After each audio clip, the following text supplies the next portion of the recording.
Assalomu alaykum, mening ismim Dilfuza. Ushbu yangi YouTube kanalimga xush kelibsiz. Baxt bu har kuni takrorlanadigan kichik mo'jizalar. Bugun sizlarni o'z dunyoyimga, oilaviy xotiralarimizning yana bir sahifasiga taklif qilmoqchiman. Bugun kunimiz qanday o'tdi? Keling birgalikda kuzatamiz. Nonushtadan so'ng havo ochiq ekan, bolalar bilan sayrga chiqdik. Mitivoy do'koniga borib, ularning quvonchiga sherik bo'ldik. Ba'zan kichkina xaridlar va kutilmagan kichkina sovg'alar bolalar uchun bu katta olam kashf qilishdek gap. Kunimizning ikkinchi qismida esa uyimiz uchun kerakli narsalarni xarid qilishga korzinkaga bordik.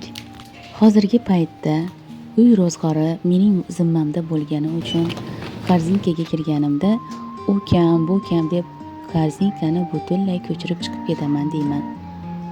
Lekin ba'zan imkoniyatlar hamma narsaga ham yetavermaydi.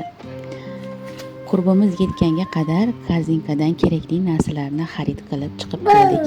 Bolalar bilan birga o'zimizni yana ozgina xursand qilishga qaror qildik. Oilaviy sushini juda ham yaxshi ko'ramiz. Imkon topdik deguncha albatta bolalarga sushi olib berishga harakat qilaman. Korzinkadan xaridlarimizni qilib bo'lgach, imkonimiz yetib, sushi yegani sushi wokga kirdik.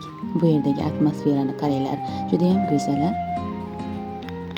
Sushi kafeda mazza qilib sushilarimizni yeb, hordiq chiqardik.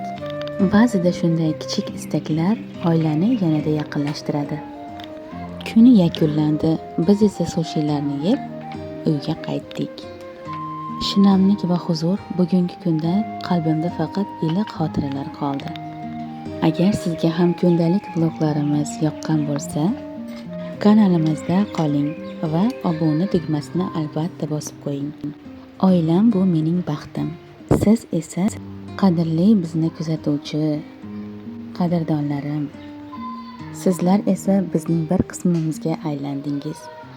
Mening sahifamni, oilam mening baxtim sahifamni hozirda yangi yurityapman.